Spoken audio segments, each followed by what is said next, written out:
So Sam Rivers from Limp Bizkit passed away, and that's a huge bummer. I mean, he was in his 40s.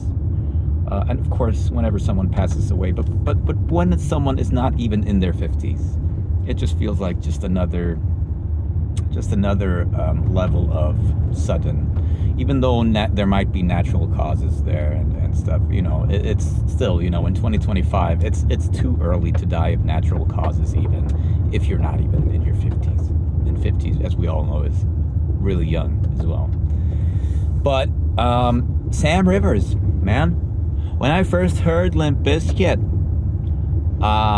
in the late 90s, it was Nookie first. And it wasn't really crazy about it, but then when Chocolate Starfish came out with My Generation and Rollin' and so on, I instantly loved them because of the musicianship in the band.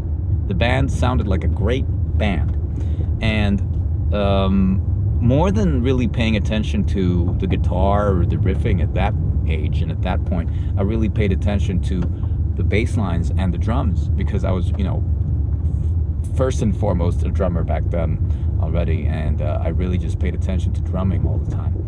And a good rhythm section that is bassist with a tight pocket who plays nice bass lines that complement the drum grooves and vice versa, it was everything to me. And just in a quick aside, this is just a quick video, but Sam Rivers really probably understated part of the Limp Bizkit sound.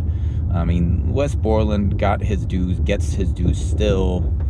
John Otto, for sure. The tight groove, man. Fred Durst, good vocalist, man. But Sam Rivers, man, fucking, first of all, he had his cool-ass LED lights on his bass, the inlays, the fretboard.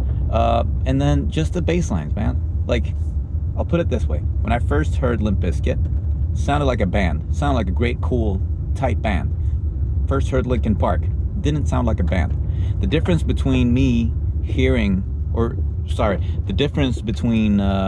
Bizkit and Linkin Park, to me, instantaneous, when I first heard the respective bands, was that Limp Bizkit sounded like a band.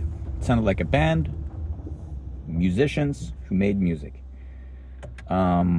Linkin Park did not. Linkin Park sounded like a boy band to me, because it sounded gridded. It didn't sound like individuals playing instruments and having fun and grooving on the instruments. Linkin Park, whatever, Hybrid Theory or Meteora or whatever that album was that came first.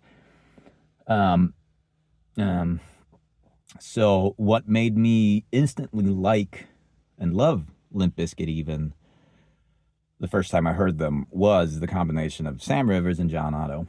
And what made me instantly dislike, or just not care for, or actively even almost really dislike Linkin Park, was the complete lack of groove, the complete lack of just a human element of guys or girls or just people fucking being great at the instruments and innovative. There was none of that in Linkin Park, so I was never interested in them after that. But yeah, Sam Rivers, man. Yeah, what can I say? Anyway, have a good one. Yeah, good band. Limp Bizkit, always been a great band.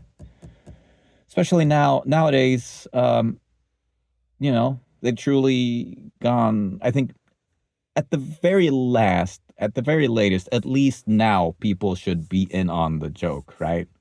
I think Fred Durst was always making it pretty clear that the whole band is like ironic and it's a joke. And he played up to a certain persona.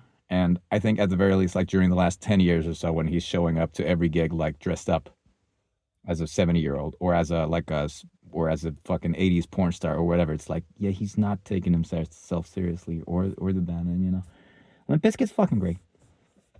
Anyway, bye.